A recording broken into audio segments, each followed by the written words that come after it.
to order.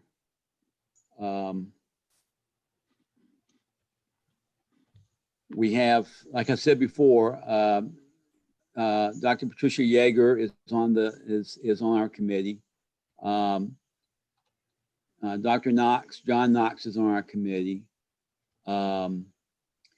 Antoine Stevens is on the committee, and then I'm on the committee. This is the Government Relations Committee. And so we'll go ahead and call this to order. And then we will, what I would like to do is just briefly kind of summarize the last time some of us got together and talked about this, just basically what we did, and then go ahead and get into the meat of our discussion. So do I have let me call the meeting to order.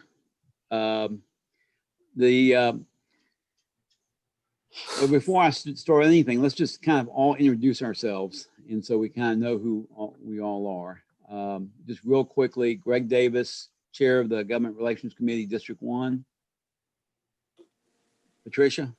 Patricia Yeager, Board of Education member, District 4. And Kelly? Kelly Gertz, second grade parent and mayor of Athens, Clarke County. Paul? I'm Paul Chambers with AT&T in Athens. Okay, Angela? I'm Angela Tillman. I'm Lawrence Harris's assistant. Fantastic, thank you. Mike? Mike Pruitt, I'm school board attorney. Lawrence? I'm Lawrence Harris, Chief of Community Engagement, Strategic Partnerships for CCSD. David? David Bradley, President of the Athens Area Chamber of Commerce. Okay. We have another Kelly Storm. Kelly Storm, Livebox Technology, Livebox Operations. Taylor. Taylor Duke, Clarke County School District Technology. Tim. Tim Denson, Athens Clarke County Commissioner for District 5. Dodd. Dodd Farrell, Mayor of Winterville, with one at Winterville Elementary, one at Coyle, and one at Cedar Shoals. Antoine. Hi, Antoine Stephens, the representative for District 2 School Board. Dr. Thomas. Yes, Sir Nona Thomas, just leaving the office, so you got me in the car till I can make it home. And I'm 12th grade parent. I can't be outdone by Mayor Gertz, and interim superintendent of Clarke County Schools. And Lisa. I am Dr. Thomas's assistant. Okay, and Linda. She's muted. Okay, Linda Davis is with us also. I'm sorry, Linda Davis, District 3. Fantastic. Anybody else that I did not mention? I just kind of went down the list here. Let me kind of say that of course we started school last Tuesday was our first day, and there were a lot of things that really went well. Dr. Thomas shared with us that that month that we took in August, where teachers were prepared to deliver lessons online, was certainly well worth it. That was a very smart call on our part, and we really benefited from that. Taylor also began the process of pushing out the both the hot spots for the school district, and also in terms of working within the schools so that our schools could also become hot spots outside the building. As well as I just found out today that we had something like, Taylor, was it 2,000 Chromebooks that came in today or last week? I'm not sure what you're referring to. Okay, we heard today at the Community Oversight Committee that some of our laptops have come in. Some of our electronic devices have come in. Oh, so the iPads have. I think all the I'm iPads sorry. are here, and we've gotten some of those out to the schools already. Still working on a good many of them. Okay, so that's a real positive thing, and shows you what I know. iPads, computers, notebooks, they all sound the same to me. So shows you my ignorance. And then when we met with the county on the 24th of August, Mayor Gertz and his staff shared with the school board and the school district a lot of the things that the county are doing to make their buildings push out in terms of a signal, so that we can make use of spaces outside of these recreation centers and different municipal buildings that we have, so that students could go there as well. And then we've also got 3 buses, and we've got equipment for 5 more on the way to make hotspots throughout the district. So there's a lot been going on. I think that the issue, I was able to talk to Dr. Thomas just a few moments before this meeting started, and the issue that really brings us here is one of equity. Because we're always in the situation where, you know, people are coming to the table, and I mean, in this table would be the school district with children ready to learn and teachers ready to teach, but we all are not on an equal footing, and so that particularly seems to be true right now in terms of what's making some impact within our about what the school district is able to do and not do, is based on the accessibility of the conductivity of the students. And so some of the I know one person told me that that an issue they're having is, and this is outside of Winterville, where you have 3 kids in one household, but apparently the bandwidth in that household is not enough for all 3 kids to be at home at the time of school. So they need to be separated with grandma and someone else to kind of make that happen. Then we have issues of some of the teachers have been saying that there's a latency, I think they call it, issues where a teacher will talk and then it takes a while for the student to be able to respond, and those are some issues. Does anyone else want to share maybe kind of like a broad outline, not to just to kind of say what their experience has been or what they've heard that with that deal, particularly with the idea of the broadband accessibility? If anybody wants to jump in.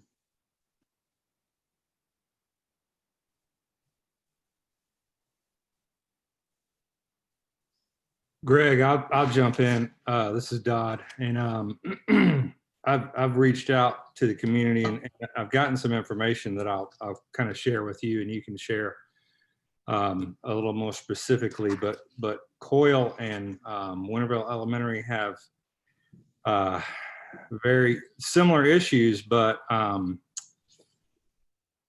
where Coyle T-Mobile services Coyle better with the hotspots, that does not work for Winterville Elementary, and vice versa. So Verizon works better for Winterville Elementary. So I've got some specifics here that I can share with you or with whoever I need to get that fixed. We've got 19 families at Winterville Elementary who are having connectivity issues. We've got 35 families at Coyle Middle School who are having connectivity issues currently. We've got 1 family on Main Street who has no connectivity at all that I need to help out with. So any help we can get would be Okay. greatly appreciated. Thank you so much for that, Dodd. Well, that one thing I wanted to ask Paul, because this is one of the things I had first on the agenda that I had kind of made up earlier, is, Paul, it would seem to me, and I'm also going to particularly ask Paul this. It would seem like to me that the strongest system in terms of internet connectivity is when there's actually a fiber or DSL wire going into the home. Is that fair? Greg, yes and no. What a way to answer the question, right? Let me back up, if I might, first and say that when I was graduating from Clark Central in 1977, broadband was only describing the band that was on the field that went from end zone to end zone. There was no such thing as broadband. And I remind people that 25 years ago, the AT&T network in Athens was a voice-only network. And so over the course of 25 years, we've done 3 upgrades. We first of all used DSL technology to provide broadband to people's homes using the existing copper wires. Then we upgraded to UVerse, which was an IP broadband technology using copper wires. And then about 5 years ago, we began running fiber to the home to tens of thousands of homes in Clark County. And so we don't have fiber to every home, but we have it to a high percentage of homes in Clark County. And so fiber to the home provides, to answer your question, Greg, the best opportunity for high speed. We're providing gigabit speed, which is obviously 1,000 megabits per second download speed. And so people love it, very reliable. When you go back to the copper cable where the fiber doesn't exist, and you have the UVerse, you have the DSL technology serving a home, this is where you're looking for speeds. The FCC defines broadband as 25 megabits per second download speed and higher. And so we know the FCC map that came out years ago that tried to say where's broadband, where's not, wasn't real accurate. And so the state of Georgia, you may know, a year ago took it upon themselves to say, let's really drill down in Georgia. They went to every company that provides broadband. You know, in Athens, that's not just AT&T, it's Windstream in Winterville. Mayor Farrell knows that, or AT&T doesn't provide service in Winterville, that's Windstream. You've got Spectrum that does provide service through most of the county. You've got Comcast that's in part of the county now. You've got Parker FiberNet that has some fiber in the county as well. And so you have a number of providers, and that's one thing I remind people when you talk about broadband, the ecosystem is such that it's not regulated. There's no monopoly. So I tell people Chick-fil-A and Home Depot can provide it to somebody's home if they want. And so that's where it's very different from a power company or Athens Clarke County Water. There is no franchise area, so to speak. So when a business looks to invest, as we do, tens of millions of dollars every year just in Athens, you're looking at, you know, what does the technology provide and what do customers want? And certainly what is the marketplace saying? And so that's kind of a long answer to the question of what's the best you can get to the home. Fiber to the home is obviously the best. And we've got that to a great high percentage of homes in Athens. So have you got an estimate of how many? I mean, I see one thing that I was when I've talked to Lawrence and everything. The one question that comes back to me is, do we have or do we have a large student population that has fiber options, but is it an economic issue, or is it? See, I'm trying to say if it's isn't or that whatever difficulties we're having, is it economic? Yeah. Or is it technological? No, and look, your agenda, I think, broke it out really well. The first question you want to ask is technically what is available to a home. And so the governor's broadband map that the Department of Community Affairs put together after talking to every provider, getting all information from around the state of Georgia, and they put that in, and many of you probably have gone to the website that actually you can drill down to the census tract but it shows that 99% of the living units in Clark County have broadband access. And actually, I looked at the numbers. There are 56,819 living units. Now, that's what we go by. That's an apartment. That could be a mobile home. It could be a residential home. But that's where people live. So you don't want to look at land area. You want to look at living units. What's available to living units? And out of the 56,819, 56,189 have access to broadband at 25 meg and higher. Okay. Say that again. I am trying to jot down these numbers. So let's talk about just what you said. What was that number you just said? So the number of living units, right, in Clark County, 56,819. Okay. Of those, 56,189 have broadband access. Now, when you're saying that when I say access, I'm saying technically it's available to them. Whether or not they adopt is there you go. There's a map. Whether or not they adopt is completely voluntary. I know that in listening to Catherine Stingle with Spectrum, the cable company, they would tell you that they provide service to probably 98, 99% of the county, and so do we with broadband. And so what I would say in Athens, we not only have a choice of one provider, but most living units have the choice of two providers. And that's just on the wireline side. That doesn't even include the wireless. And so it's great access available here. The second issue you do get into is, as somebody has brought up, Greg, I believe it was you, is cost. So typical price is $50 a month, maybe $55, maybe $60. I think cable companies, something in that neighborhood as well. And yet we also have a program that we have promoted through the school district for a number of years called Access from AT&T. In fact, I've been to the Boys and Girls Club and met with parents and signed them up for it. All you have to do is have one SNAP recipient living in the home, and we will provide that broadband that typically is $50 a month for $10 a month. No equipment fee, no deposit, no installation charge, just $10 a month. And so all they have to do is verify that they have a SNAP recipient living in the home for that. So when you talk about broadband, the first thing is technically what is available to a living unit. Secondly is what is the speed, and the speed we're only talking about those at 25 meg and up. Now, what I read online, and Taylor and others that deal with technology, probably read a lot of things as well, but 2.5 to 5 meg will give you a Zoom call like this, or a classroom. So it's true. I'm sorry, can you say that again? How many? Yeah, 2.5 to 5 megabits per second, depending on the video quality, and those things will give you a channel, so to speak, or the ability for a student to interact in a classroom setting, which is what we're here to talk about today. So obviously, if you have 3 or 4 or 5 kids, and then you got a couple other people on smartphones that are also using that broadband access, 25 meg may get to the limits of it. But for most homes, 25 meg is going to give them plenty enough for 2 or 3 kids to be connected to the classrooms.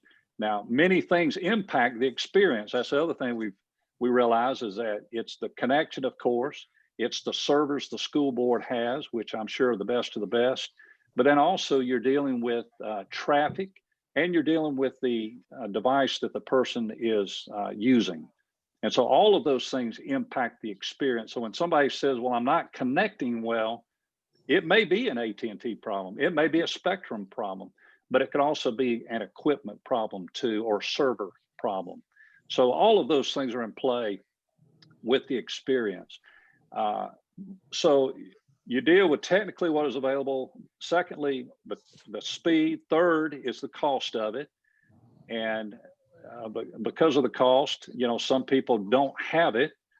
And then number 4 is just adoption. And we see there are a lot of people, not just in Clark County, but have broadband available to them that do not get it. Maybe it's because they've got an unlimited mobile device that they don't see the need to pay another $40 or $50 to have broadband to their home because they're doing everything they want to do on Instagram or some other app on their mobile device. Okay, And I've so got, there's sure.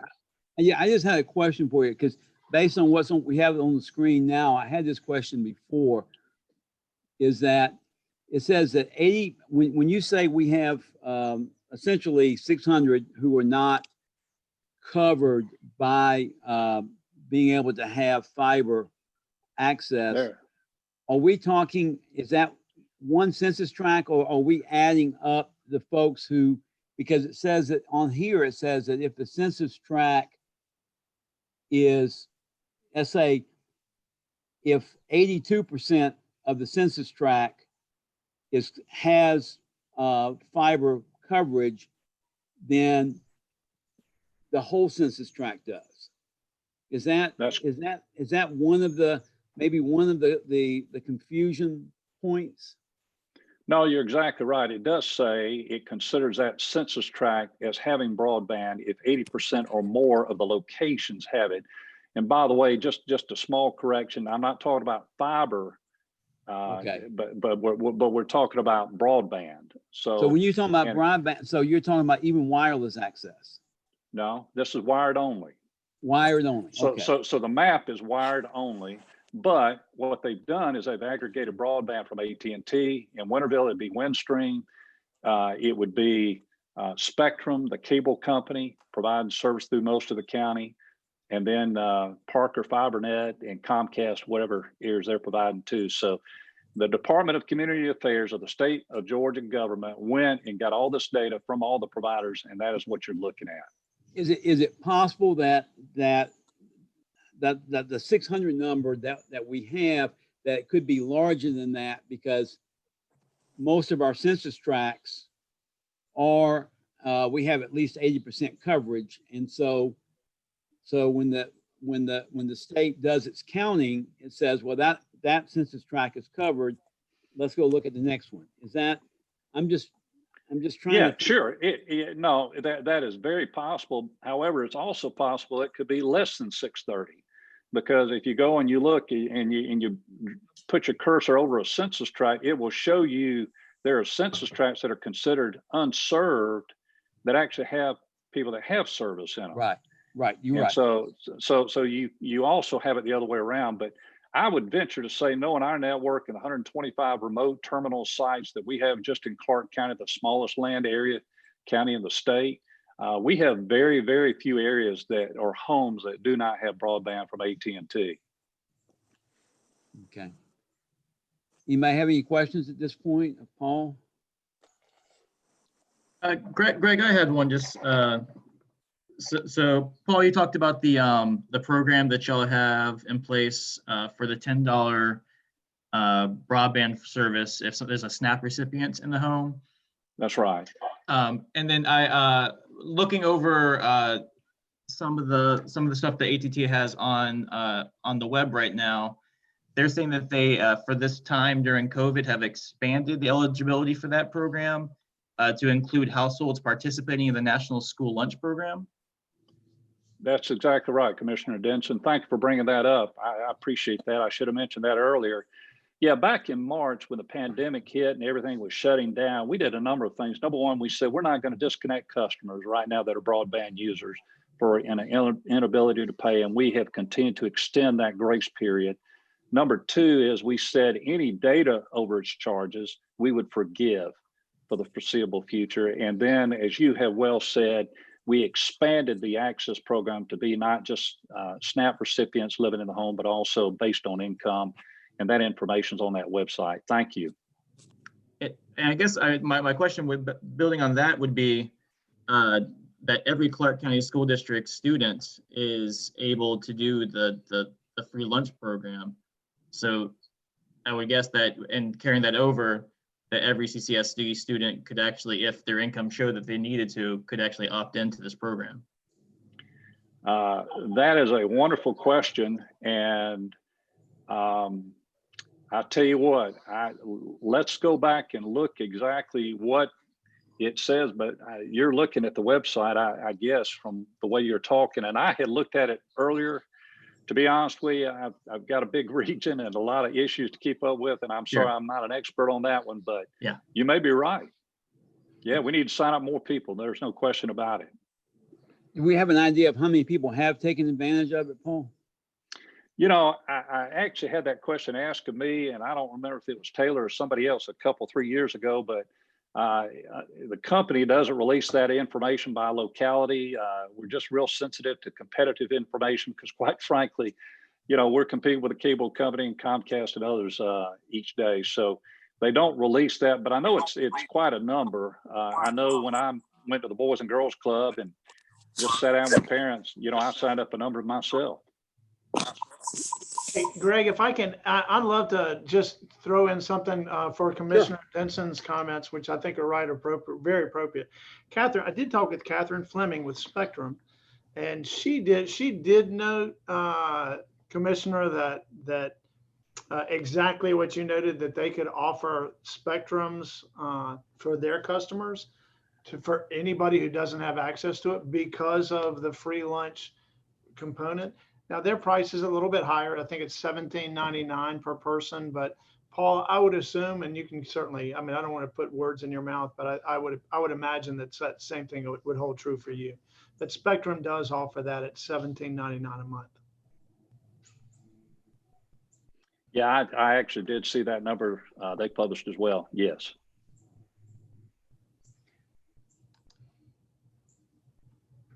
More comments? Well, let me again kind of drill down. So, and I know some of this is proprietary data. I'm still having kind of a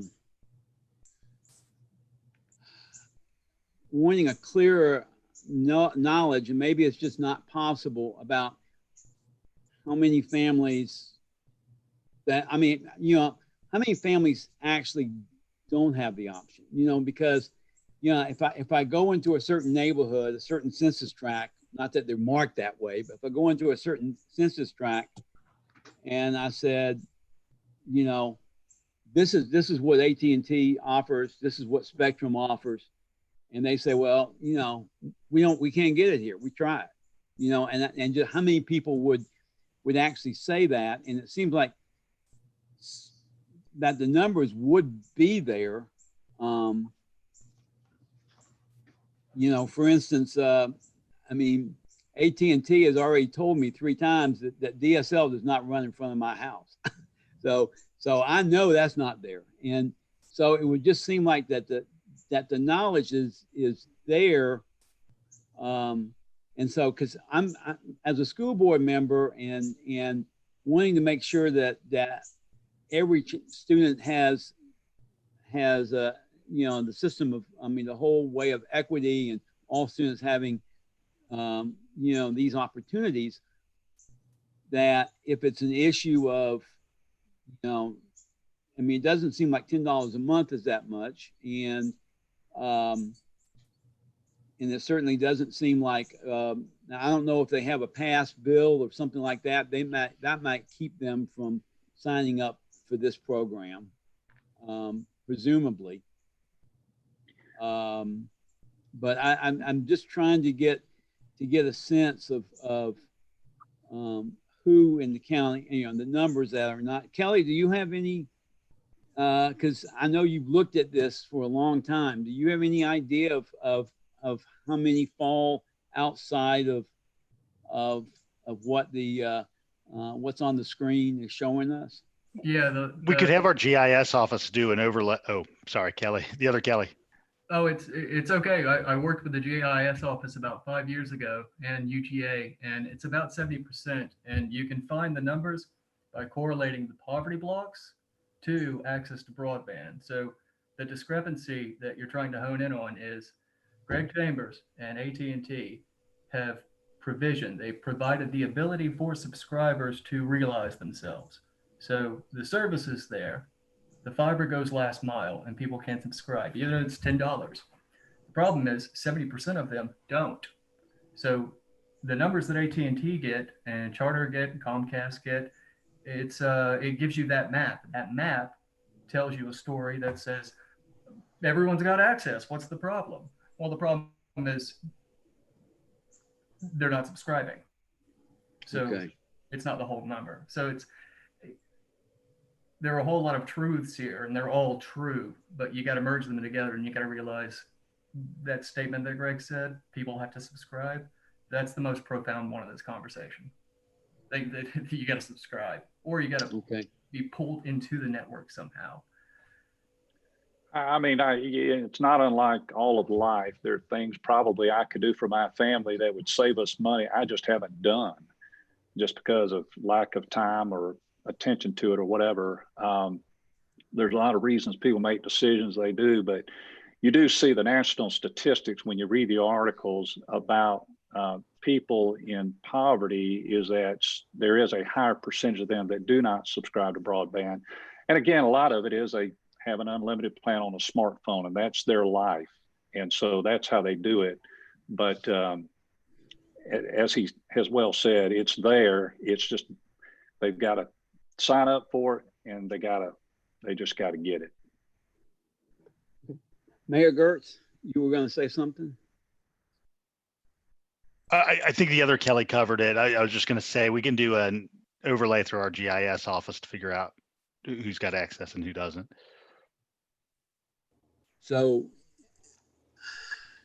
and this was, Greg, it was probably 7 or 8 years ago, but it was a combination of visibility, awareness, education, and a complete lack of hardware altogether. So not just it works on my phone, but no phone, no computer, and no awareness that the service is even being provided. And these people, they're working 16 hours a day. They're not even watching TV. They don't have no cable access whatsoever. So how exactly do you masses? And that's only one aspect of the problem. Yeah. Okay. No, that's well said, Kelly. That for a lot of people, it's just living hand to mouth and trying to get by, and just not having the service. And again, if they got a smartphone, that they feel like many times is all they need. Let me just say what AT&T also is advocating for at the federal level. In fact, our chairman had an op-ed, and I believe one of the major newspapers last week, but saying in the rural areas, which we don't have this problem in Athens, but in the rural areas, there is more of a technical access issue. We're challenging Congress to step up with $80 to $100 billion to help with rural broadband access. But number two, we are asking them to redo the Lifeline program. The Lifeline program was created years ago for low income to have basic voice phone service.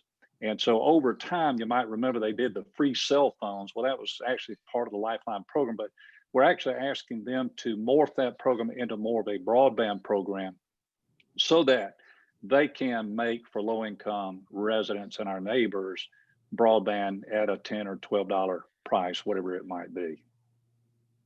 Okay. One thing before we kind of move on, because I do want to talk a little bit about bandwidth issues and speed issues, but is it, and David, I point this to you, and it would be between you and Dr. Thomas if this is considered a good idea. But I'm just wondering if through our lunch distribution, if this was something that if the Chamber of Commerce were to come up with a brochure talking about the different options out there for our students and their families, and numbers and cost, and talking about the the fact that because of the free lunch program and all that kind of thing. I wonder if we could put those in maybe a couple times, put flyers in the lunch packets so that those can get to the home that way. Greg, we would do that in a heartbeat. Yeah, I mean, we would do that in a heartbeat. Whatever it would take. Okay. Well, it's Dr. Thomas's call, but that would be one way to kind of get the word out, and perhaps, get more people signed up. for Greg, this. let me just say too, we've had a partnership for a number of years with Communities and Schools of Athens and Tim Johnson. You might remember the $1 million grant we gave them in 2016 to pay for the graduation coaches in the high school.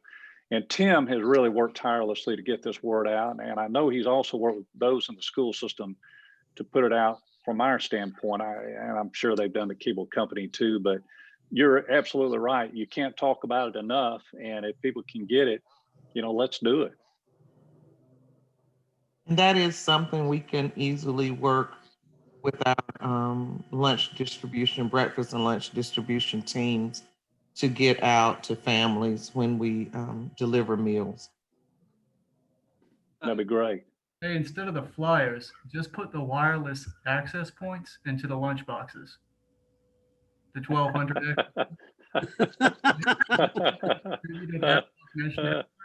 that works with the cell towers, and we've got 2 layers of redundancy. So skip the flyer, just send them home with a hotspot.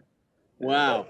Now we are getting, and that does raise another question. We are obtaining a lot of hotspots, and UGA and their football team has really stepped forward and are doing a tremendous effort to raise money for 1,000 more.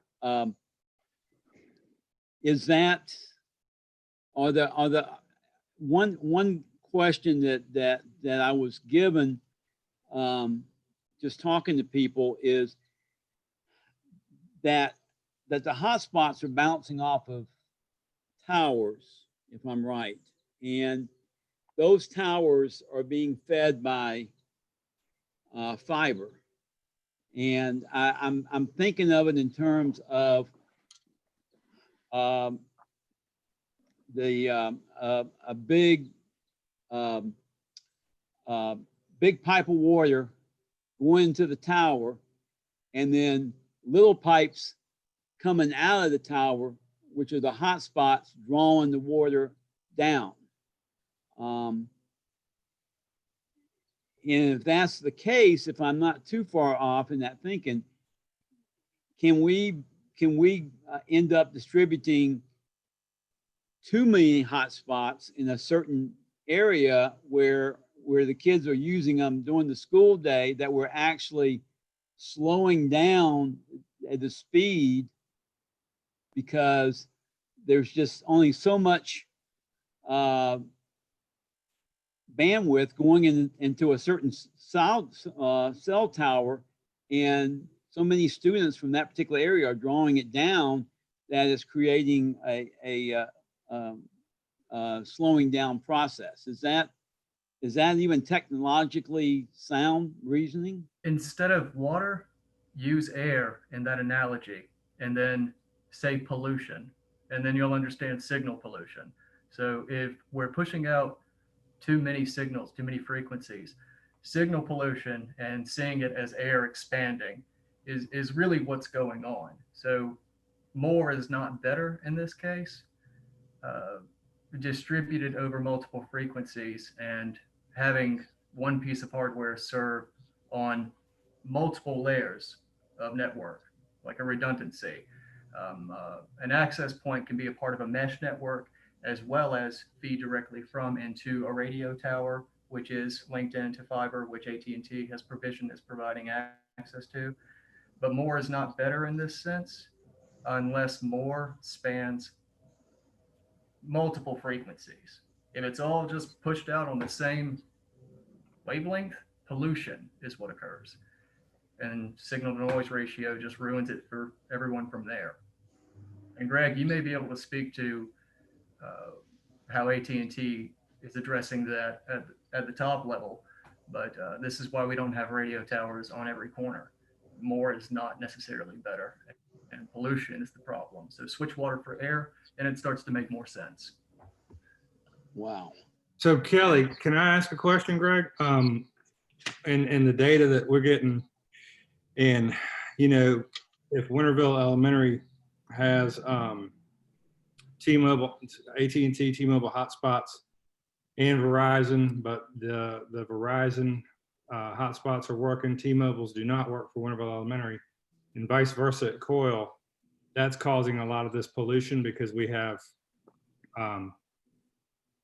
we have two sets of hotspots, one of which works, one of which does not work that well in that certain area.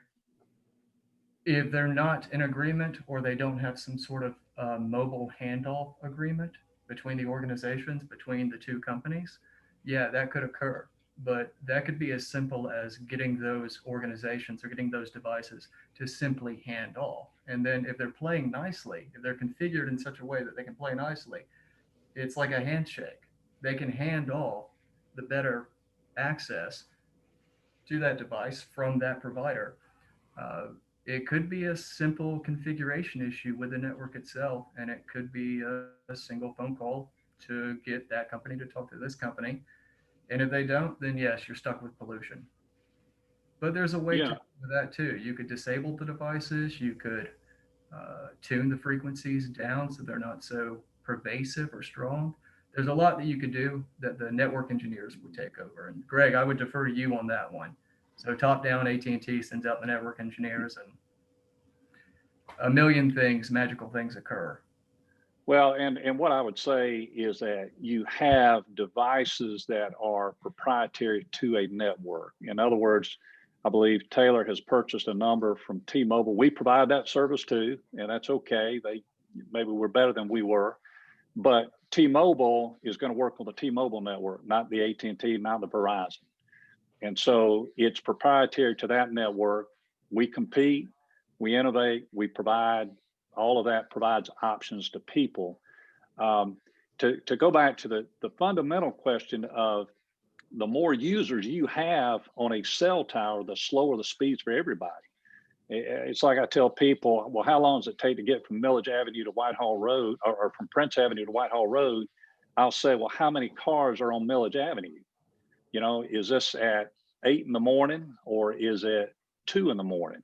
And so the more users you have, the slower the speed. So you could have a situation where some of these hot spots, if they turn them on at 3 in the morning, you might get 100 megabit per second download speed. While school's going on at 10 in the morning, it may be 10. And so that's something to look at. T-Mobile's got a certain amount of capacity based on the antenna they have, the radios on the antenna, but also the spectrum they have. So we all have paid billions of dollars to buy spectrum. So we have, for instance, the 850 megahertz spectrum for Athens. Verizon has spectrum, T-Mobile has spectrum. And so those devices only work on whatever spectrum that company owns. But the more people you have on, think about going to a rock concert, think about going to St. Patrick's Day in Savannah. You know, you're there in a crowd of thousands, maybe downtown at a Georgia football game on a Saturday. You may have trouble making a call, getting a text message, or accessing the network just because of sheer volume. So that can be an issue. I don't know if that answers the question or not, Greg, but maybe it does. And I think I found a way to help simplify the conversation, Greg. Multiple problems, multiple solutions. Everything sounds great. If you approach each problem relative to its level, its layer of the OSI model, I think everyone's going to have an easier time dividing and conquering the set of problems entirely. So we just jumped from physical layer, data link layer, network layer, transport layer. We're not even talking about application layer. So like, what are the teachers using in and outside of the classroom, and what are the students actually using on the devices? But if you compartmentalize all of the problems relative to their layer in the OSI model, you may be able to solve more problems and more quickly that way, just based on what I've heard over the last hour. Well, it would seem to me that, I mean, I know this is way over my head, but it does, but I understand there's a problem. It's just way over my head. What I'm wondering is, I mean, I know we as a school district we've committed to, let's say, for instance, X number of hotspots from wherever we're getting them from. But I'm wondering if we just take that one issue of different spectrum, I guess the bandwidths or different spectrums, whatever the terminology is that different companies have, that may help direct what the athletic association and what the football players want to do for the community. You know, maybe they want AT&T hotspots. I'm just saying that may be, you know, instead of just, because I just thought a hotspot was a hotspot was a hotspot, you know, and so it's not. And so we can be making things better for our students, or we could actually be making them a little bit worse, totally unintentionally. And I'm just wondering, and I guess I put this on the kind of on the mayor to begin with, but it because I mean we're, you know, but it just seems like that if there were some type of technology committee, you know, between the school district and the county and the providers and other expertise to kind of sort this out. Kelly Storm, is that kind of what you're alluding to? Yes, because it touches on multiple layers, but only about 2 or 3. I'm going to write up a bunch of questions and observations that can help sort of direct the discussion down the junction. But Greg's the guy that's going to give you the answers about PeachNet and Parker FiberNet and the black fiber ring that is. Now, who's Greg? Greg Davis. That's me. Paul Chambers. Yeah, I know you kept mentioning my name, and I kept looking at Paul. That's why he looks better than I do. Not really.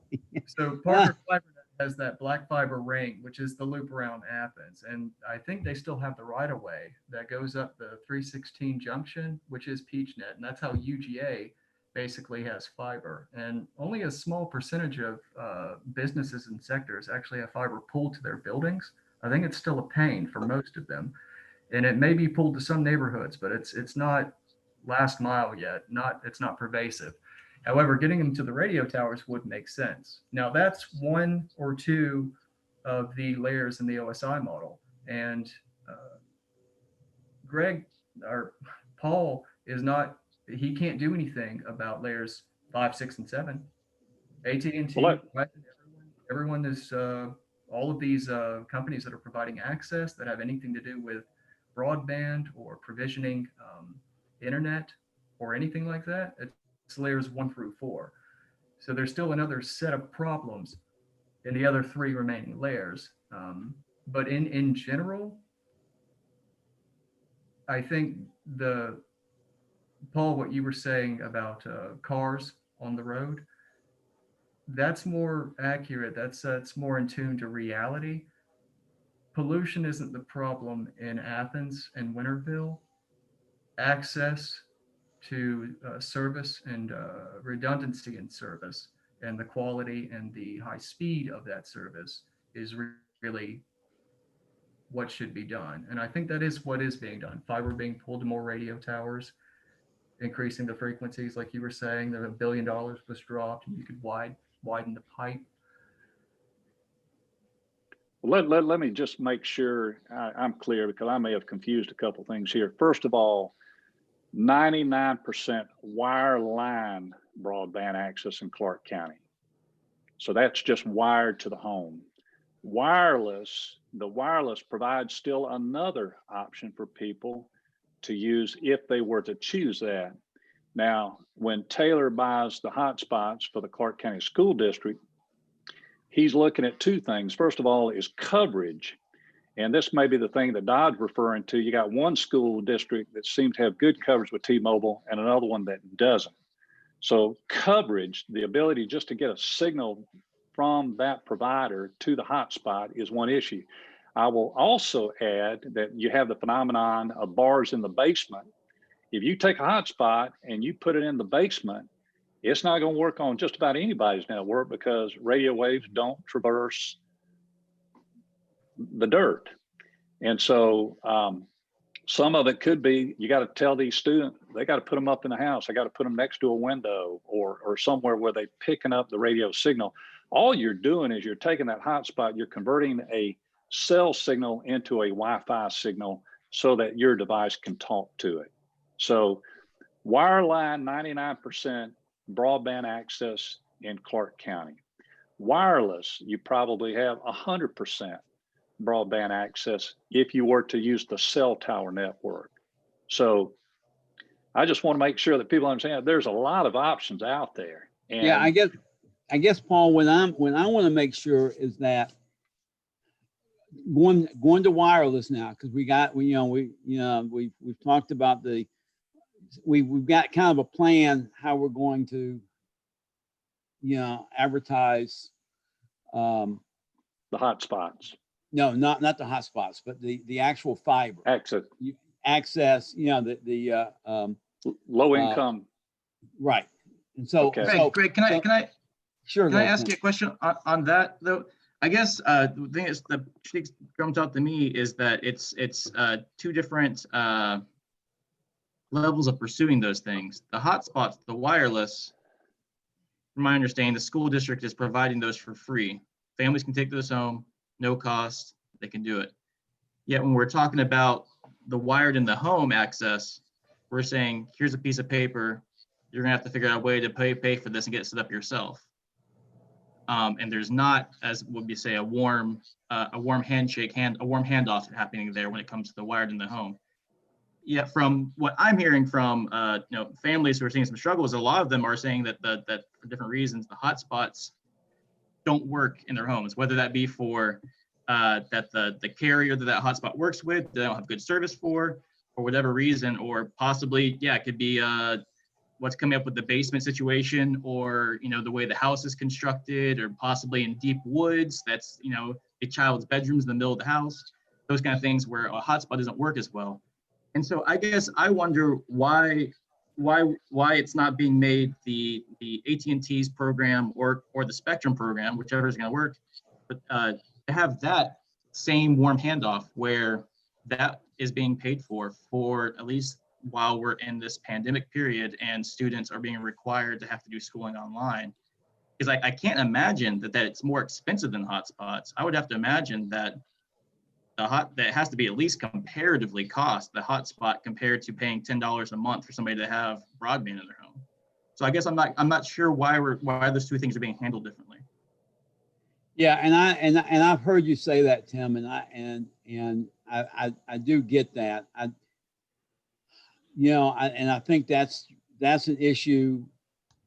I'm glad you said it, but I think that's an issue that we're going to have to work with as a county, kind of an ongoing discussion between the county government and the school district, I guess.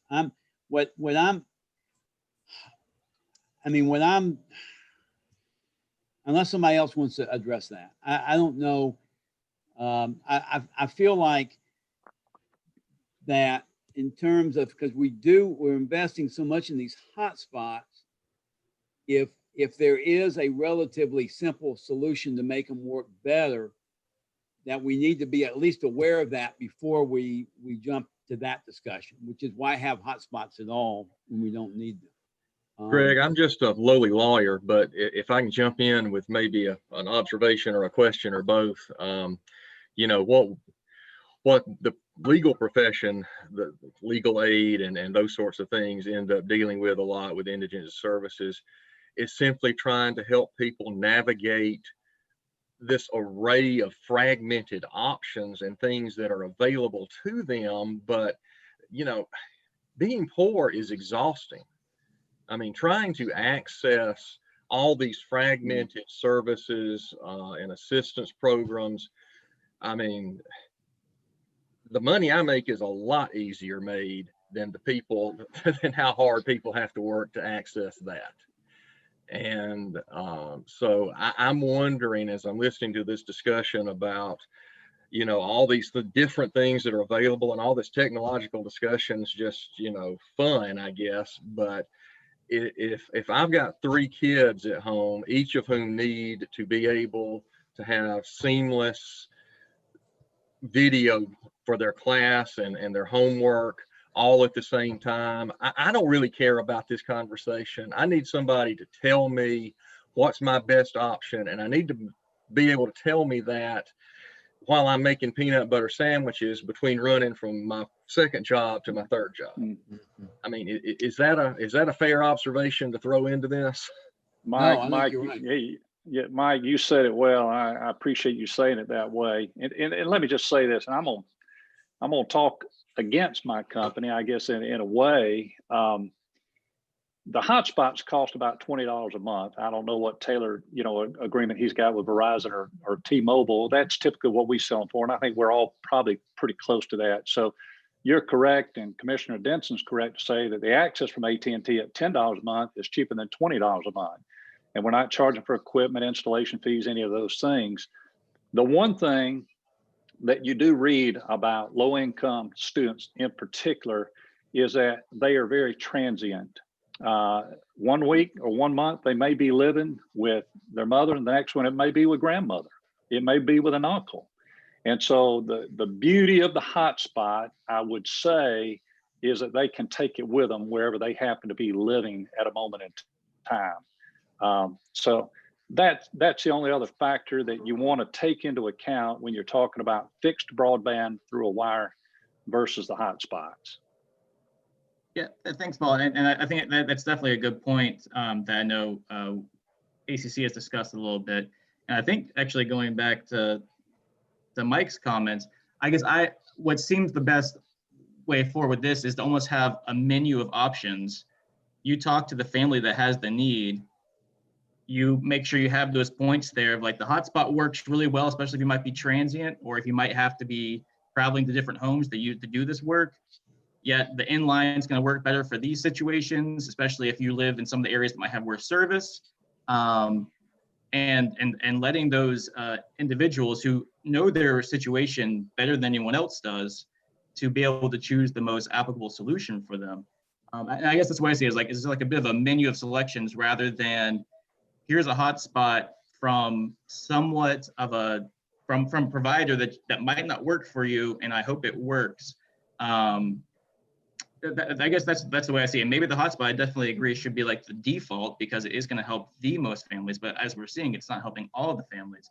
And just having this very cheap and affordable fallback option of wired in home for those people who it's not working for, not only maybe it works better for those people, but it also diversifies how students are getting online so that maybe those antennas aren't taxed or the pollution isn't as heavy as what we're talking about too. So it kind of diversifies where the signal is being drawn from.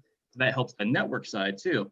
And so I get that it makes it a little more complicated having those multiple options, but I definitely heard from families who said that they called their school saying that the hotspot isn't working, can't get on, and they said like, well, there's some cheap internet service, go sign up for one of those. But then those families kind of like are struggling already and not sure exactly how to do it. So yeah, I'm just throwing that out there. You make a ton of really good points. And if I could complement what you just said, Tim, from my perspective, what I'm saying is, one, it would be worthwhile to run a worst case simulation. So assume everybody in Athens needs it. Assume you only have hotspots. Use those numbers and see if you can solve that problem. If you approach that investigation, that can we solve the worst case scenario when it comes to providing internet access to people who are attending K through 12? If that's the problem statement, then we can at least answer yes or no. And then that'll tell us whether or not the 1,200 to 2,200 hotspots pending are enough, or if we're way off. And then there's still a handful of questions implied in this conversation which cannot be solved by any aspect of the current conversation. And it's at the application and presentation layer. And that has to do with the students and teachers using applications which are capable of local storage and which sync up once they have internet access again. And how many of those problems can be solved by making better software selection and better software configuration management. So we're not talking about it in this conversation, it doesn't sound like, but being sure to separate those two things, I think would be worthwhile. So point one, to complement Tim, a worst case simulation, given the current numbers, may be worthwhile. Two, separation of concerns when it comes to internet access and I guess user experience for K through 12 students all the way up to teachers. And I will shut up now. Thank you. Okay, Don? I was waving at my child outside my office. Oh, okay. let me. Sing us a There are song. children out there, yep. My guitar's right here. Let me just say, I mean, I and I understand what Tim's saying, but I'm really disturbed now about this layering, if I understand it correctly. And is that something, Paul? Is that something that the providers ever get together in a room together virtually and discuss something like this anywhere in the country? I mean, where I'm just trying to. I mean, I know y'all are competitors, but doing this.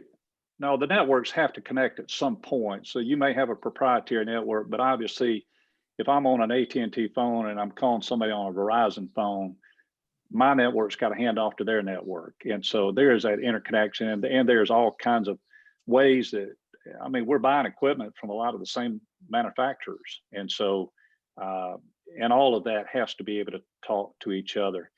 I just want to say one more thing, and that is hats off to all of y'all for making this an important issue, because it is right now with these kids. This is the way they're learning.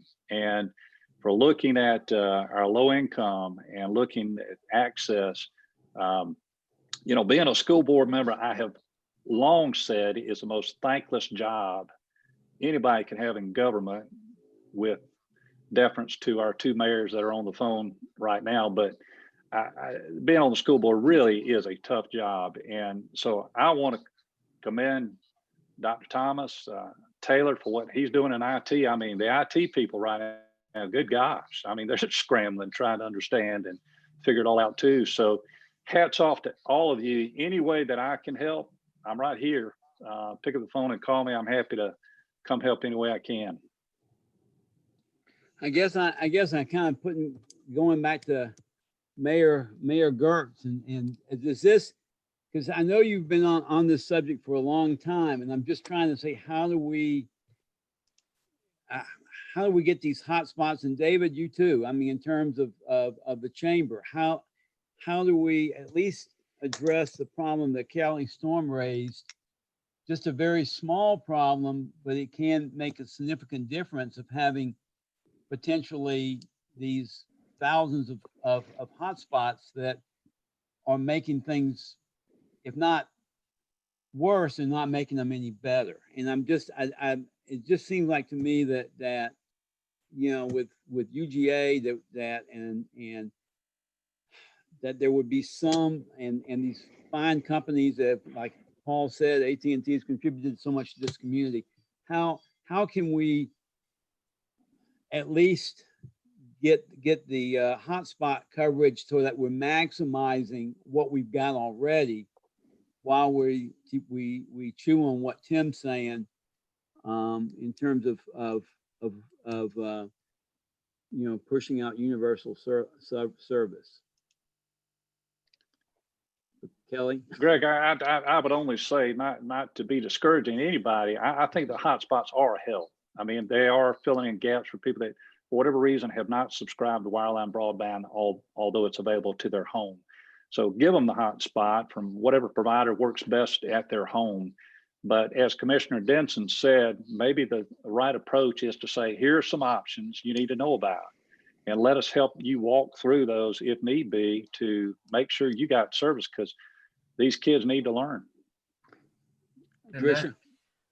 How hard would it be for the district, and I don't know if this is even legal, but for the district to just pay for wired into the homes for however many kids need it for the next 3 months?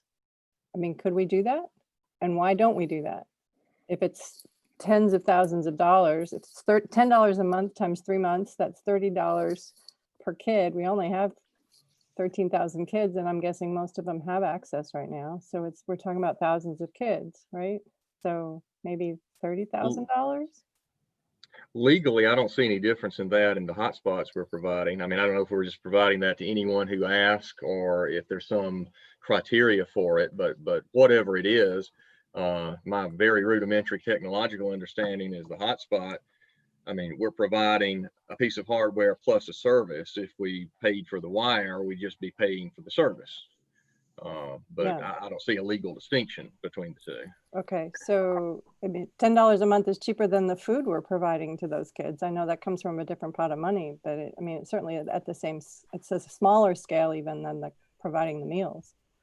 And Dr. Yeager, you had noted in your chat room about the Athens Housing Authority, and I was in a conversation with Rick Parker about that very issue this week.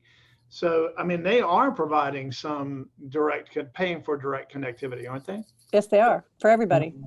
Yes, everybody. Well, just real quick, we chose hotspots for several reasons. One was just the speed of getting internet access into the homes. Two, it's like Paul mentioned, a lot of our students are transient. Service moves from house to house. I believe, I hate to call people out. I believe the $10 plan has overages on it. I don't know if that still exists. It quickly then goes up to 20, and I believe it caps out at max at 100. It's just several different reasons we chose hotspots, and those are just some of them. Yeah, and to address what Taylor's saying, if it's DSL, it's different from UVerse, which is different from fiber in terms of the data, but those have been changed also during the pandemic. So we can talk more about that, but yeah. But right now, are there limits, Paul, to some degree? I mean, I guess you have to have some limits on everything. There is, and I think we've doubled the limits on DSL, which most people don't have now anyway. Most of them have the UVerse, or they have the fiber, and the fiber is, I think, 1 terabyte. So it's way up there. So, we can get into more granular conversations if you want to pursue that. Okay. I've got to go in just a minute to get ready for my 6 o'clock meeting. But just wanted to give a quick roundup of a couple of things. One is that, and I think Tim would confirm this, if we get additional CARES Act dollars, which we certainly hope to, and the district finds itself with some immediate needs, we would be glad to help fill that gap between now and the end of December. So please come and let us know if that is a need. And you mentioned at the top of the hour that there are several community locations. We've got about a dozen locations right now where there is some indoor and some outdoor strong Wi-Fi access. We had a retreat last Thursday and Friday, and 15 of us were on laptop streaming video at Sandy Creek Park. And so, if anybody needs to access those during hours when those facilities were open, we would encourage that. And so just very quickly, that's Bishop Park, the Dance Center, East Athens Community Center, Holland East Sports Complex, Lay Park, Linden House Memorial Park, Rock Springs Park, Sandy Creek Nature Center, Sandy Creek Park, Southeast Clark Park, and the Tennis Center. And there will be others to come, but all of those facilities have strong access. And so we encourage families or students, if you're under 12, during the day, you need to be there with a parent, but if you're older, you can go there on your own. And if you need to go there for tutoring or things like that after hours, we definitely want to support that. And I also just want to continue to say that as we get further into the autumn and as we extend the understanding of needs of the pandemic, if there are other models that are to be explored, and I think there are some worthy ones like outdoor education, we'd be happy to help with those things too. So if we'd be talking about having some classes at our facilities or at your facilities, and we need tents or furniture or seating or other things, please let us know. We want to be here. Thank you so much. Thanks, y'all. Bye-bye, Mayor. Okay, I guess I'm still interested in what Kelly Storm was saying, and just in terms of that one problem of the pollution. I guess if there's some way of assuming that at least some of the problems that we've been hearing, and it sounds like that most of the problems that we're hearing about, and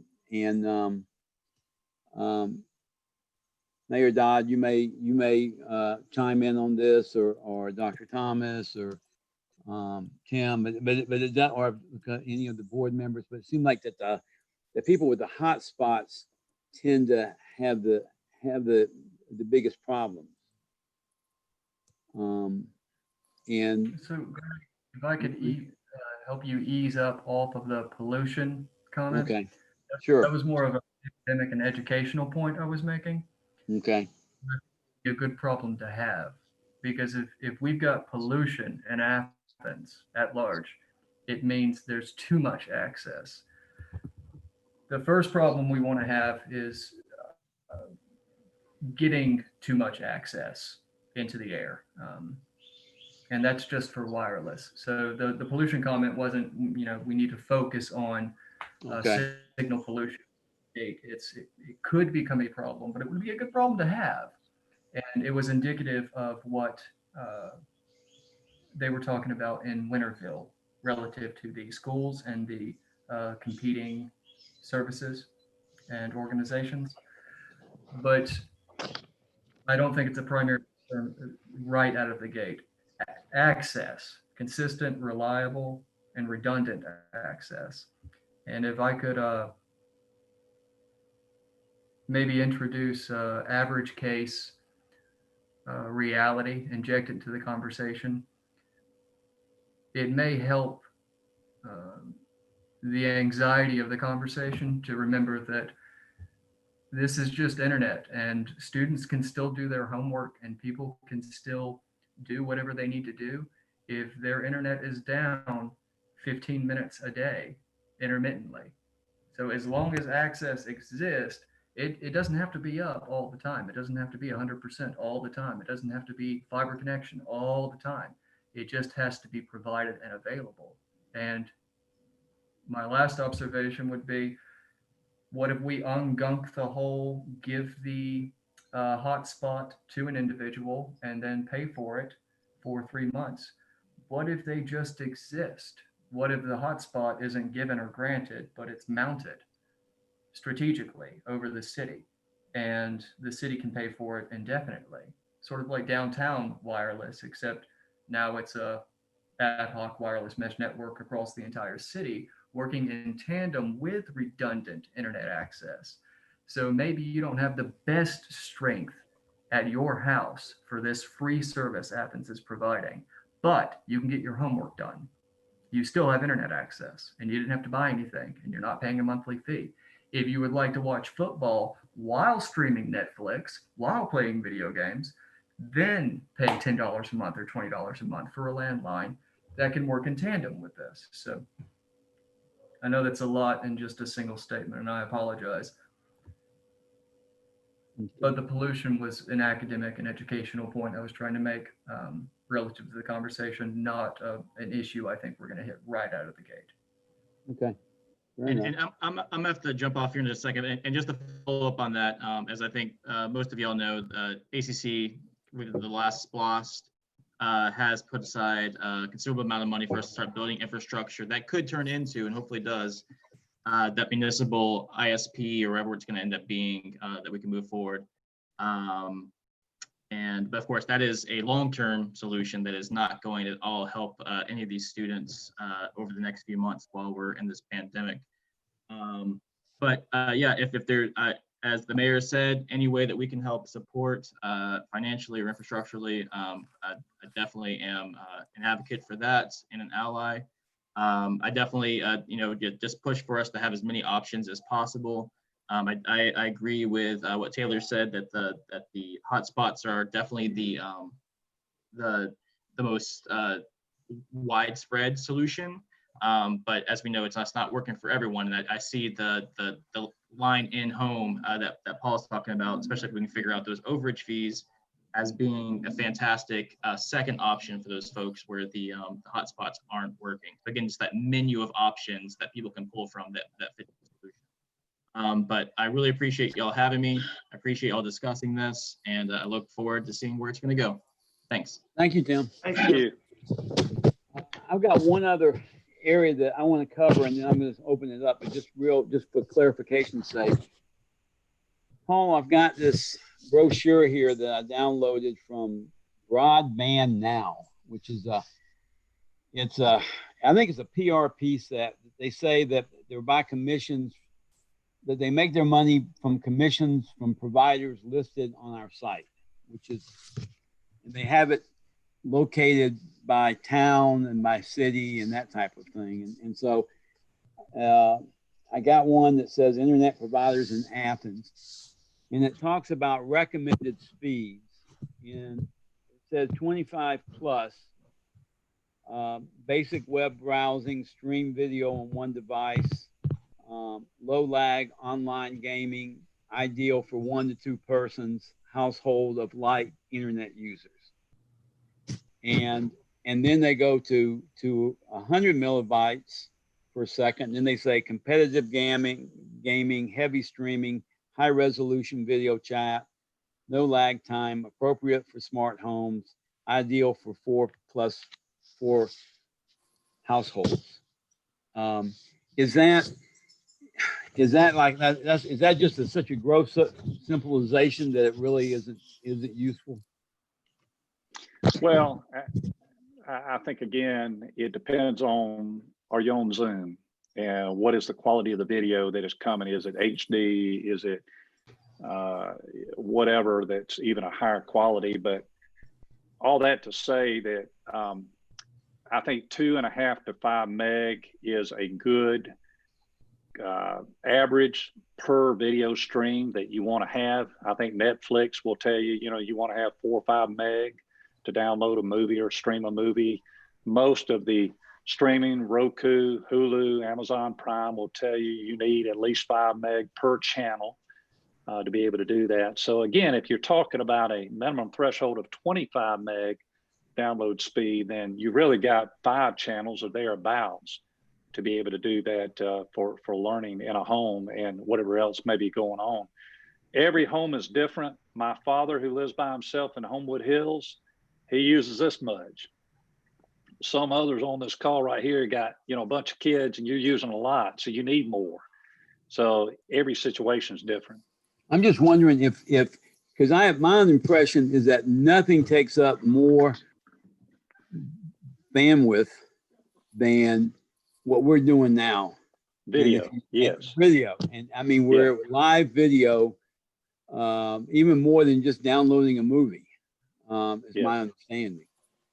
And so the other thing, let me just say, Greg, we have a website, att.com. If you just go to that and you select that you want to buy internet, it will ask you for your address. You put in that address, and as long as it's an AT&T served area, again, sorry, Mayor Farrell of Winterville, but as long as it's an area that we serve, it will show you what services are available to you at that address. And so whether it's 5 meg, 25 meg, 50 meg, or you got fiber. So all of that is available and we update that website daily as we make upgrades to the network. Okay.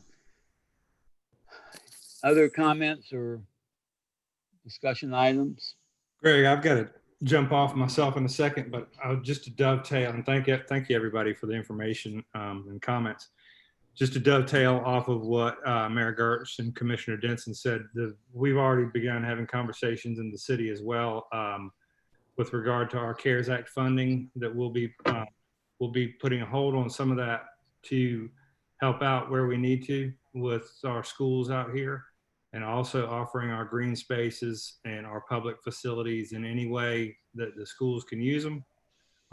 We'll continue to have those conversations, and Dr. Thomas, happy to have those with you as well, but we'll also be trying to enhance our coverage in Pittard Park and all of our natural areas because we have so much green space here that could be utilized.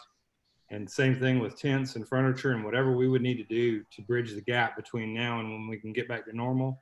The city is opening to having that, is open, very open and willing to have those conversations, and eager to have those. So reach out.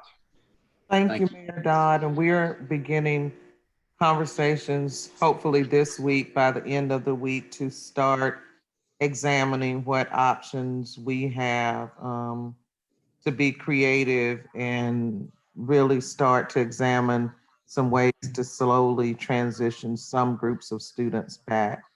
I'm just very concerned about the growing gap between opportunity access and achievement access and academic growth. And just any of us, if we're honest about that, have to acknowledge that there are groups of students who will be okay, and there are groups of students who will suffer in a way that it would almost be impossible to remediate if we don't do something soon. So I appreciate your offer, and we'll be reaching out because we're going to have to start finding ways to support our students. And I think that the thing that hurt me the most, I have really tried to act in a way of being socially responsible and safety first for our students. But when I dug into that data last week and looked at how many of our children are transferring to private schools, it just broke my heart, because those families can do that.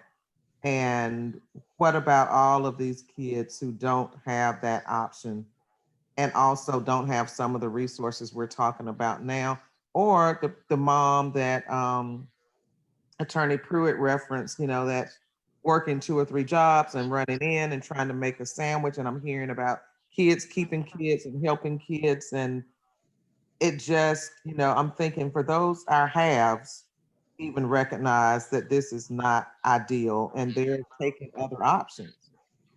And it just creates a greater divide for our children. And that's keeping me awake at night. So I will definitely be reaching out because it's just unsettling to my spirit.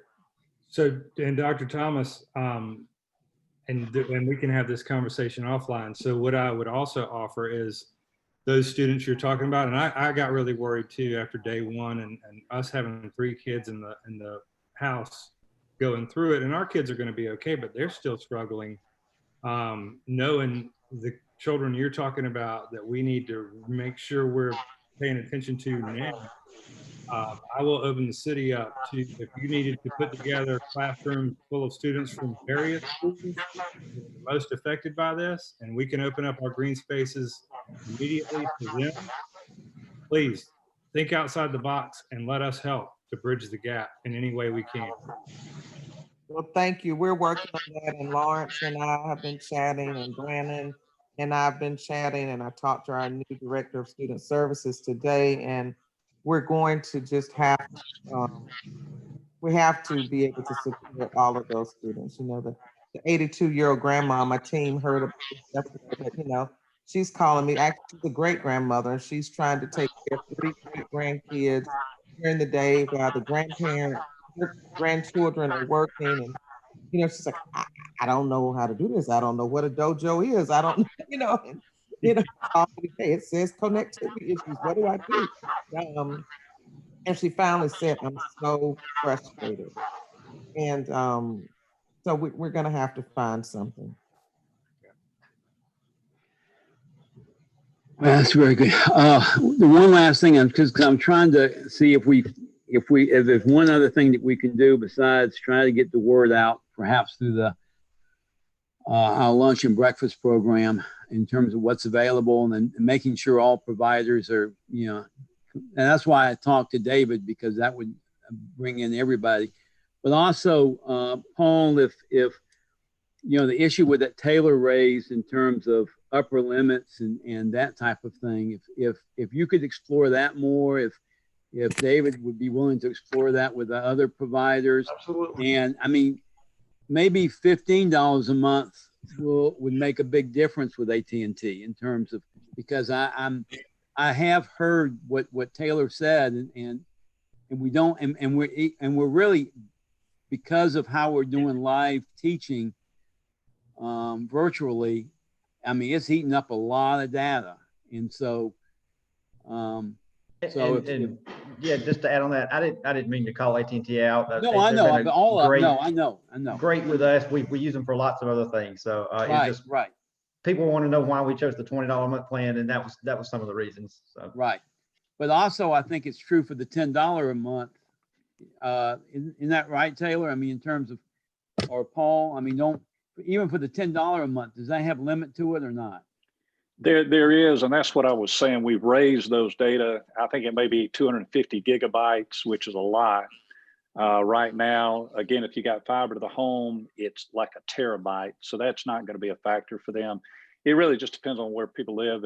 But Taylor's right. He's got to look at all of it. And, you know, if you got an unlimited plan with T-Mobile, then go with that. And you know you're not going to be dealing with data overages as long as they're not throttling speed. That's the only other thing you can get into with the wireless networks. Once you get to a certain point, you know, that could be throttling. But as long as the usage is good and the speed's good, use what works. Okay. And I guess I just for everybody to be sensitive, and I guess I turned to David. This is how this whole meeting kind of got started with David and I talking, and so I know. Go ahead, David. Just a couple things. A couple things, and I would echo what Paul said to begin with, and y'all. And this is not blowing smoke. There's nobody that has a more thankless job than you guys, and so we are very appreciative. And the cornerstone of long-term economic prosperity is great education. So we at the chamber, and I know that the business community at large, who has in large part, I think, been disengaged to some degree over the last few years. Y'all, we are pledging we want to walk hand in hand towards a very prosperous education system going forward, period. We will do what I'm super attuned to what Mike Pruitt said, that, you know, people are looking for a solution. They don't have to work through a myriad to try to find a solution. And I believe that you know, that whatever the possible solutions might be, we ought not let money be the reason why we don't pursue the best solution possible, because I believe that we could get the funds to do whatever is needed to do. If Greg, if you want Paul and I to work out, and I can get in touch with all of the other providers, if you want us to work out sort of options, we're all in. We can do whatever you want us to do. But I'd probably work with Paul in trying to figure out, you know, who all we need to talk to and what are the questions that we need to be asking, so that we can have something available. But we could put together anything that you're asking us to do. That would be great. And you can, you know, and it's not, I mean, working with Dr. Thomas, working with Taylor Duke. Yep.